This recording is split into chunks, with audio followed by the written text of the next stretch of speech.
শুরু হয়ে গেছে, কোনো নতুন করে আবার সেটাকে করার আমাদের সুযোগ ছিল। ঢাকার বাংলাদেশের পরিবেশ নিয়ে সরকার কিছু পরিকল্পনা চূড়ান্ত করেছে। গাজীপুর নিয়ে আমাদের যে কাজগুলো শুরু হয়ে যাচ্ছে সেই সুসংবাদগুলো দিয়ে আমি আমার বক্তব্যটা আজকে শুরু করব। প্রথম কথা হচ্ছে, আপনাদের এখানে গাছা খাল বলে একটা খাল আছে। একটা কথা মনে রাখতে হবে যে আমরা অন্তর্বর্তীকালীন সরকার সকল কাজ হাতে নিয়ে পারব। আমাদেরকে প্রাধিকার ঠিক করে কাজগুলো করতে হবে। তো প্রাধিকার আমরা যেভাবে ঠিক করেছি সেখানে আমার একটা সুবিধা আছে।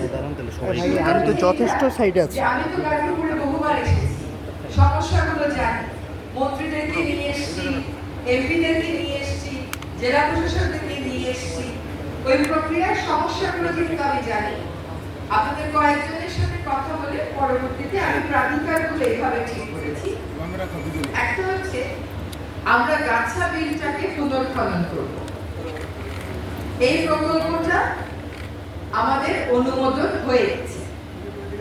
এই প্রকল্পের কাজটা শুরু হয়ে যাবে। এখন যেহেতু বর্ষা, কাজে এখন কাজ শুরু করে খুব একটা লাভ হবে।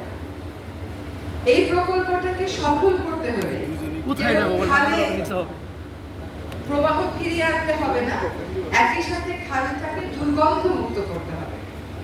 সেজন্য এই খাল কারা দূষণ করছে তারও একটা চূড়ান্ত তালিকা প্রস্তুত হয়ে গেছে। এখন তাদের সাথে প্রথম দফায় আমরা আলোচনায় বসবো, তারপরের দফায় আমরা আলোচনার মাধ্যমে সতর্ক করার পরে মনিটরিং করব।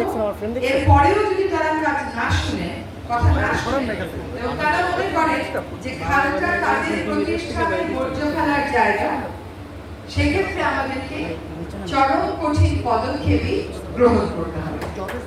খালটা কোনো ব্যবসা প্রতিষ্ঠানে ময়লা ভাগার না।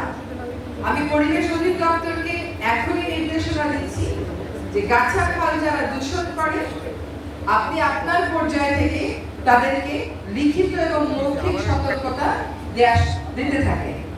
আমরা যখন তাদের সাথে সম্মিলিতভাবে বসবো, আমি পরিবেশের মহাপরিচালককে নির্দেশ দিয়েছি তিনি ঈদের আগেই গাজীপুরে আসবেন, এসে ওই সমস্ত দূষণকারী প্রতিষ্ঠানগুলোর সাথে বসবেন, বসে আমরা যেটা ভেবেছি সেটা তাদেরকে জানিয়ে দেবেন।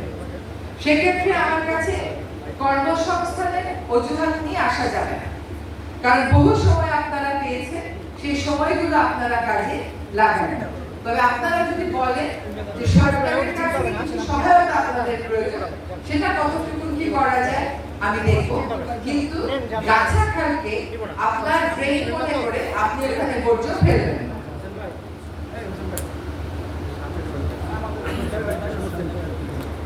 আপনারা একটা হচ্ছে লবণদহ নদী, এইটার খননের জন্য যে অর্থ প্রয়োজন, সেই অর্থ একটা প্রকল্পের মাধ্যমে অনুমোদিত হয়ে গেছে। সুতরাং লবণদহ খালের খনন কাজটাও আমরা শুরু করব।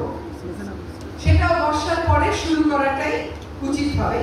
এর মধ্যে নদীর সীমানা আমরা এঁকে দেব এবং ডিসি মহোদয়কে নির্দেশ দিচ্ছি যে আপনি নিজ দায়িত্বে নিশ্চিত করবেন যে কোনো দখলদারকে বাঁচানোর জন্য যেন সীমানা আঁকা না হয়।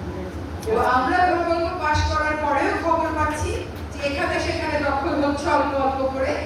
নতুন যেগুলো দখল হচ্ছে এগুলো প্রকল্প বাস্তবায়নের জন্য বসে থাকবেন না, এসপি সাহেব আপনিও আছেন, এগুলো ভেঙে দেবেন।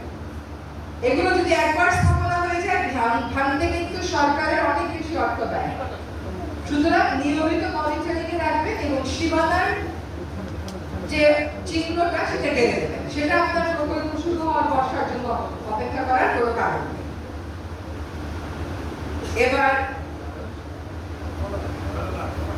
আরেকটা সুসংবাদেই আমি ডিসি মহোদয়কে, এটা অর্ধেক সুসংবাদ, আমি ডিসি মহোদয়কে বলেছি যে গাজীপুরের উল্লেখযোগ্য পুকুরগুলো পুনরুদ্ধার করবার জন্য একটা প্রকল্প জলবায়ু পরিবর্তন যে তহবিল আছে সেখানে জমা দিতে।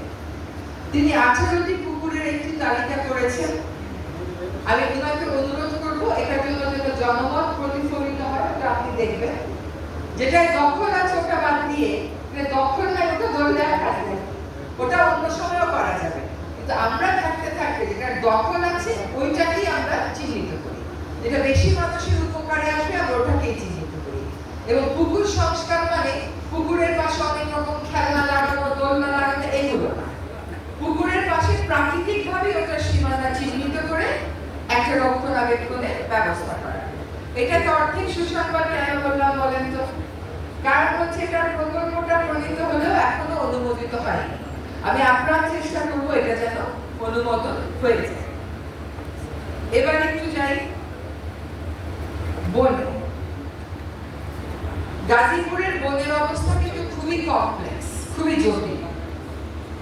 বহু বছর যাবৎ বড় বড় শিল্প প্রতিষ্ঠানগুলো দখল করে ফেলেছে, প্রতিষ্ঠানের কারখানার কার্যক্রম শুরু করে ফেলেছে।